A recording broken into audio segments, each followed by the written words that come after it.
سورۃ البقرہ کی آیت نمبر 224۔ الحمدللہ وکفی وسلام علی عبادہ الذین اصطفی، خصوصاً علی سید الرسل وخاتم الانبیاء وعلی آلہ واصحابہ الاتقیاء۔ اما بعد فاعوذ باللہ من الشیطان الرجیم، بسم اللہ الرحمن الرحیم۔ ولا تجعلوا الله عرضة لأيمانكم أن تبروا وتتقوا وتصلحوا بين الناس والله سميع عليم۔ ولا تجعلوا الله عرضة، اور مت بناؤ اللہ رب العالمین کو آڑ، لِأَيْمَانِكُمْ، تم اپنی قسموں کے لیے، ان تبروا، کہ تم نیکی نہیں کرو گے، وتتقوا، اور تقوی اختیار نہیں کرو گے، وتصلحوا بین الناس، اور لوگوں کے درمیان صلح نہیں کرواؤ گے، واللہ سمیع علیم، اور اللہ پاک سننے والے اور جاننے والے ہیں۔ اس آیت مبارکہ میں اللہ رب العالمین نے احکامات کے سلسلے میں 20ویں حکم کو بیان فرمایا ہے۔ اس سے پہلے آپ حضرات مختلف 19 احکامات سماعت فرما چکے ہیں۔ اس حکم کا تعلق قسم کے ساتھ ہے، قسم اٹھانا اور پھر قسم کو پورا کرنا۔ اس کے متعلق اللہ پاک نے ایک حکم ارشاد فرمایا ہے۔ اس سلسلے میں پہلی بات تو یہ ہے کہ قسم بہت کم اٹھانی چاہیے۔ یہ عادت اچھی نہیں، بات بات پر قسم کی، یہ پسندیدہ چیز نہیں ہے۔ امام شافعی رحمۃ اللہ علیہ فرماتے ہیں، میں نے زندگی میں ایک دفعہ بھی قسم نہیں اٹھائی، پوری زندگی میں کبھی قسم نہیں اٹھائی۔ بعض اوقات بندے کی عادت بن جاتی، بات بات پر قسمیں قسمیں قسمیں، یہ پسندیدہ چیز نہیں ہے۔ دوسری بات یہ کہ قسم جب بھی اٹھانی ہو، اللہ کے نام کی قسم اٹھائی جائے، اللہ کے سوا کسی کی قسم نہ اٹھائی جائے۔ بعض جگہ فرمایا گیا کہ جس نے اللہ کے غیر کے نام کی قسم اٹھائی، اس نے گویا شرک کیا۔ ماں کی قسم، باپ کی قسم، فلاں کی قسم، فلاں کی قسم، یہ سب غلط ہے۔ قرآن کریم کے متعلق بھی علماء نے لکھا ہے، قرآن کریم اللہ کا کلام ہے، اس لحاظ سے قسم اٹھا سکتے ہیں کہ اللہ کے کلام کی، لیکن خود قرآن کریم کی قسم اٹھانا یا قرآن کریم کو اس مقصد کے لیے استعمال کرنا کہ جناب قرآن اٹھاؤ قرآن اٹھاؤ، یہ قرآن کریم کی بھی بے ادبی ہے۔ اس لیے جب بھی کسی معاملے میں ضرورت پڑے قسم اٹھانے کی تو صرف اللہ کے نام کی قسم اٹھائی جائے۔ اور تیسری بات یہ کہ قسم جو ہے اس کو پورا کرنا چاہیے، جو بھی قسم اٹھائے بندہ اس کو پورا کرے۔ لیکن اگر گناہ کے کام کی قسم اٹھائی ہے یا کسی نیکی نہ کرنے کی قسم اٹھائی ہے کہ میں فلاں نیکی کا کام نہیں کروں گا، تو پھر اس قسم کو پورا کرنا ضروری نہیں بلکہ اس قسم کو توڑنا ضروری ہے، اور گناہ سے بچنا ضروری ہے، نیکی کا کام کرنا ضروری ہے۔ یہ حکم اللہ پاک نے اس آیت مبارکہ میں بیان فرمایا ہے۔ علماء نے، مفسرین کرام رحمہم اللہ نے اس آیت مبارکہ کے شان نزول میں یہ لکھا ہے کہ ایک صحابی ہیں حضرت عبداللہ ابن رواحہ رضی اللہ تعالی، اور ان کے داماد ہیں نعمان بن بشیر رضی اللہ تعالیٰ۔ عبداللہ ابن رواحہ سسر ہے اور نعمان بن بشیر ان کے داماد ہیں۔ سسر اور داماد میں آپس میں کسی بات پر چپکلش ہو گئی، نوک جھونک ہو گئی، ہو جاتی ہے، انسان ہے، انسان سے کمیاں کوتاہیاں ہو جاتی ہیں۔ تو حضرت عبداللہ ابن رواحہ رضی اللہ تعالیٰ عنہ نے قسم اٹھا لی کہ میں اس سے نہیں ملا کروں گا، اپنے داماد سے نہیں ملنا میں نے۔ اب لوگ ان سے کہیں کہ جناب آپ کا داماد ہے، صلہ رحمی ہے، رشتہ داری ہے، آپ ملیں ان سے، اگر وہ بلاتا ہے آپ اس کے پاس جائیں، کچھ مسئلہ پیش آتا ہے تو اس کو جا کے اس کو حل کریں۔ تو حضرت عبداللہ ابن رواحہ رضی اللہ تعالیٰ عنہ کہا کرتے کہ بھائی میں تو اللہ کے نام کی قسم اٹھا چکا ہوں، اب میں اپنی قسم کو کیسے توڑوں؟ میں تو قسم اٹھا چکا ہوں اور اللہ کے نام کی لاج رکھنی ضروری ہے، لہذا میں تو اب نہیں مل سکتا اس سے۔ تو گویا وہ ایک نیکی کے کام کے لیے آڑ بنا رہے تھے، کس کو؟ اللہ کے نام کو، اللہ کا نام سامنے رکھ کے کہ جناب میں تو معذور ہوں، میں قسم اٹھا چکا ہوں۔ ہمارے یہاں بھی بعض لوگ کہہ رہتے ہیں نا یہ ہون میں کی کرو تو میں قسم چوک لی، تیری قسم کوئی حرف آخر تھوڑی ہے۔ اگر گناہ کا کام کر رہے ہیں اور اس کی قسم اٹھا رہے ہیں تو قسم توڑ دے اور اس کا کفارہ ادا کر اور اس کام سے بچ۔ یعنی اب صلہ رحمی یہ تو اللہ کا حکم ہے، اللہ رب العالمین کا حکم ہے، نبی کریم صلی اللہ علیہ وسلم کے ارشادات میں صلہ رحمی کی کتنی اہمیت ہے، رشتہ داری کو جوڑنا کتنا ضروری ہے اور رشتہ داری کو توڑنا کتنا بڑا گناہ ہے۔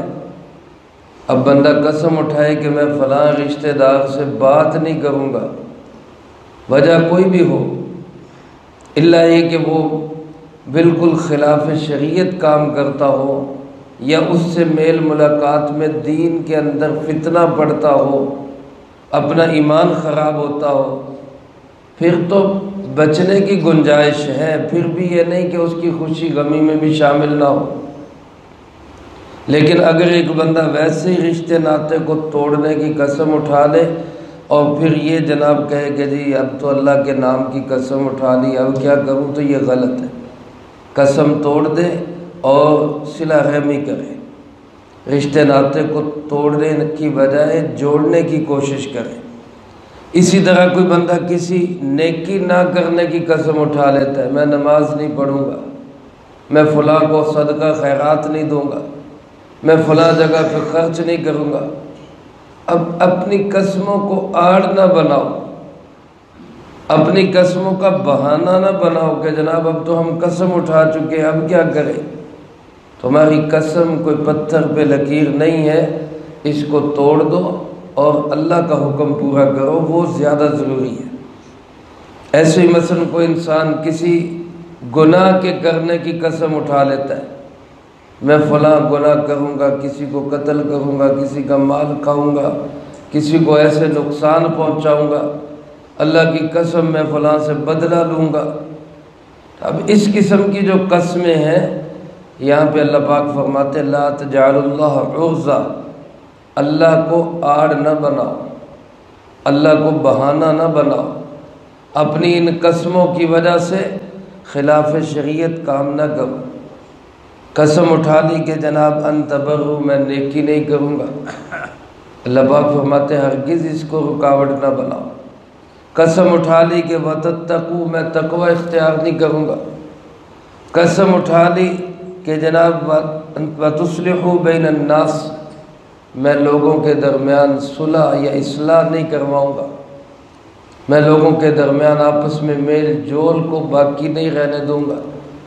اب یہاں پہ انسان کہے جناب میں نے تو قسم پوری کرنی ہے، قسم توڑنا بہت بڑا گناہ ہے، لہذا میں قسم نہیں توڑتا۔ تو بھئی یہ قسم توڑنا بھی گناہ ہے، لیکن گناہ کی قسم اٹھانا اس سے بڑا گناہ ہے۔ تو لہذا گناہ کا کام چھوڑ دو، اپنی قسم پوری کرنے کی بجائے قسم توڑ دو اور قسم کا کفارہ ادا کرو۔ قسم کا کفارہ کیا ہے؟ اللہ پاک نے اس کو 7ویں پارے کے اندر بیان فرمایا ہے کہ قسم کا کفارہ پہلے یہ ہے کہ انسان غلام آزاد کرے، اگر کہ غلام نہیں، جیسا کہ آج کل غلام نہیں ہے، تو پھر دوسرا کفارہ اس کا یہ ہے کہ 10 مسکینوں کو کھانا کھلائے 2 ٹائم کا۔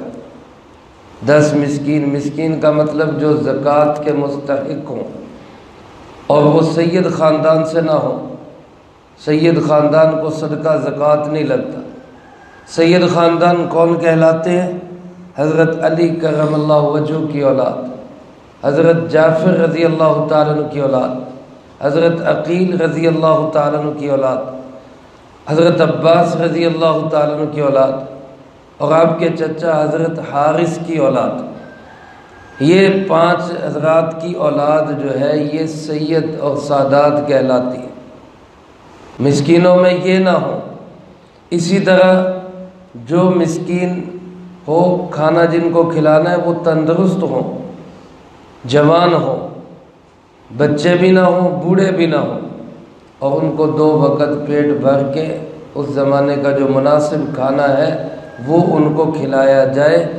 یہ ہے قسم کا کفارہ، 2 ٹائم ان کو کھانا کھلایا جائے، یا پھر 2.25 سیر گندم فی مسکین، یعنی تقریباً 10 مسکینوں کا 20 سیر گندم، یہ جو ہے وہ اللہ کی راہ میں خرچ کر دی جائے، یا پھر ان 10 مسکینوں کو کپڑا پہنا دیا جائے، لباس پہنا دیا جائے، جس میں شلوار بھی ہے، جس میں قمیض بھی ہے، جس میں ٹوپی یا پگڑی بھی ہے، یہ مکمل لباس 10 مسکینوں کو دے دیا جائے۔ اور اگر یہ بھی نہیں ہو سکتا تو پھر 3 روزے لگاتار رکھے، یہ قسم کا کفارہ ہے۔ تو بہرحال اگر کوئی ایسی قسم اٹھا دے بندہ جس میں گناہ کرنا لازم آتا ہو یا نیکی چھوڑنی لازم آتی ہو، تو اللہ پاک فرماتے ہیں اپنی قسموں کو رکاوٹ اور آڑ نہ بناؤ، اللہ کے نام کے بہانے نہ بناؤ، قسم توڑ دو، اس کا کفارہ ادا کرو اور اس گناہ کے کام سے بچو۔ چنانچہ فرمایا واللہ سمیع علیم، یاد رکھنا اللہ پاک سننے والا بھی ہے، جاننے والا بھی ہے۔ تم جو قسمیں اٹھاتے ہو، جو کوئی بات کرتے ہو، ہر بات کو اللہ سن بھی رہا ہے، اللہ جانتا بھی ہے۔ اللہ پاک مجھے آپ کو سب کو شریعت کی ان تمام حدود کی پابندی کی توفیق نصیب فرمائے۔ مزید قسم کی قسمیں کتنی ہیں، کتنی قسم کی قسم ہوتی ہے، اس کا تذکرہ اللہ پاک نے اگلی آیت میں کیا ہے، وہ انشاءاللہ اگلی فرصت میں آئے گا۔ اللہ پاک ہم سب کو قرآن و سنت کو سمجھ کے عمل کر کے دوسروں تک پہنچانے کی توفیق عطا فرمائے۔ اللہم انت السلام و منک السلام، تبارکت ربنا و تعالیت یا ذا الجلال والاکرام۔ اللہم اعنا علی ذکرک و شکرک و حسن عبادتک۔ اللہم احسن عاقبتنا فی الامور کلها وأجرنا من خزي الدنيا وعذاب الآخرة۔ اللهم باقية كباقية الوليد، اللهم استر عوراتنا وآمن روعاتنا، اللهم إنا نجعلك في نحورهم ونعوذ بك من شرورهم، اللهم اكفنا بحلالك عن حرامك وأغننا بفضلك عمن سواك، اللهم اكفنا كل مهم من حيث شئت ومن أين شئت، رب اغفر وارحم وأنت خير الراحمين، رب ارحمهما كما ربياني صغيرا، اللهم ربنا هب لنا من أزواجنا وذرياتنا قرة أعين واجعلنا للمتقين إماما، اللهم طهر قلوبنا من النفاق وأعمالنا من الرياء وألسنتنا من الكذب وعيوننا من الخيانة، فإنك تعلم خائنة الأعين وما تخفي الصدور، اللهم إنا نسألك الصحة والعفة والأمانة وحسن الخلق والرضا بالقدر، اللهم انصر الإسلام والمسلمين، اللهم انصر من نصر دين محمد صلى الله عليه وسلم واجعلنا منهم، واخذل من أعرض عن دين محمد صلى الله عليه وسلم ولا تجعلنا منهم، اللهم انصر المجاہدین فی کل مکان لا سیما فی کشمیر و فلسطین۔ اے ارحم الراحمین، یا اللہ پاک اس پورے ہفتے میں جتنا درس قرآن ہوا، ان طلبہ عزیز طالبات نے جتنی پڑھائی کی، ان احباب نے جو جو اعمال کیے، اللہ ہر ایک کے ہر عمل کو اپنی بارگاہ میں قبول فرما۔ اے اللہ پاک ان مقبول اعمال کا اجر و ثواب ہمارے پیارے آقا جناب محمد کریم خاتم النبیین صلی اللہ علیہ وسلم کو پہنچا۔ آپ علیہ السلام کو ہم سب کی طرف سے بہترین جزائے خیر نصیب فرما۔ آپ کے توسل سے تمام انبیاء، تمام صحابہ، تمام اہل بیت، ازواج مطہرات، بنات اطہار، نبی پاک صلی اللہ علیہ وسلم کی امت کے وہ تمام لوگ جو اس دنیا سے جا چکے، جو موجود ہیں، جو قیامت تک آئیں گے، اللہ سب کو اس کا اجر و ثواب نصیب فرما۔ بالخصوص حاضرین مجلس اور سامعین درس، اللہ ان کے جو عزیز و اقارب، رشتہ دار، دوست، احباب، اساتذہ، مشائخ، والدین، یا اللہ پاک جو بھی ہمارے جاننے والے، نہ جاننے والے اس دنیا سے جا چکے، اللہ سب کی بخشش و مغفرت فرما، سب کے درجات کو بلند فرما، سیئات کو حسنات سے تبدیل فرما، کروٹ کروٹ چین سکون اطمینان نصیب فرما، اگلی تمام منزلیں سب کے لیے آسان فرما۔ اے اللہ پاک ہم میں سے ہر ایک کو اپنے اپنے وقت پہ اچھی موت نصیب فرما، بری موت اور اس کے اسباب سے بھی اللہ ہماری حفاظت فرما، عزت کی زندگی، شہادت کی موت نصیب فرما، اسلام والی زندگی، ایمان والی موت نصیب فرما۔ اے مولا کریم، یا اللہ پاک ہمارے فلسطینی مجاہدین بھائیوں کی مدد و نصرت فرما۔ اے اللہ ان کے قدموں میں ثبات نصیب فرما۔ اے اللہ غیبی فرشتوں سے اللہ ان کی مدد و نصرت فرما۔ اے اللہ کفر کو ناکام اور مغلوب فرما، یہود و نصارہ کو، منافقین کو، اے اللہ پاک ان کا ساتھ دینے والوں کو، یا اللہ سب کو ناکام و نامراد فرما۔ اے رحم الراحمین، یا اللہ پاک جو لوگ بھی ان کا کفار، یہود و نصارہ کے متعلق نرم گوشہ رکھتے ہیں، اللہ ان کو ہدایت نصیب فرما۔ یا اللہ اگر ان کے مقدر میں ہدایت نہیں، اللہ ان ظالموں کو بھی تباہ فرما، ان ظالموں کی حمایت کرنے والوں کو بھی تباہ و برباد فرما۔ اے رحم الراحمین مجاہدین اسلام کی مدد و نصرت فرما۔ اے اللہ ہمیں ہر طرح سے جو بھی ہم کر سکے، ہمیں ان کا تعاون کرنے کی توفیق نصیب فرما۔ اے رحم الراحمین وطن عزیز ملک پاکستان کی حفاظت فرما، اندرونی بیرونی تمام خطرات سے اس پاک وطن کو محفوظ فرما۔ اے رحم الراحمین جتنے میرے بھائی بزرگ بچے تشریف فرما ہے، یا اللہ جو اس درس کو سنیں گے، اللہ جس کے دل میں جو حاجت، جو تمنا، جو آرزو ہے، اللہ سب کی جائز نیک تمناؤں کو پورا فرما، اللہ سب کی میٹھی مرادوں کو پورا فرما۔ کوئی مقروض ہے تو اس کو قرضے کے بوجھ سے رہائی نصیب فرما، بے اولادوں کو نیک صالح اولاد نصیب فرما، بے ہدایتوں کو ہدایت نصیب فرما۔ اے اللہ اس مدرسے کی مدد و نصرت فرما۔ اے اللہ اس کا جتنا قرض ہے اپنی رحمت سے اس کے اتارنے کی شکلیں پیدا فرما، اصحاب خیر کے قلوب کو متوجہ فرما، اللہ تمام ضروریات کو غیب کے خزانوں سے پورا فرما۔ ربنا تقبل منا انك انت السميع العليم وتب علينا انك انت التواب الرحيم۔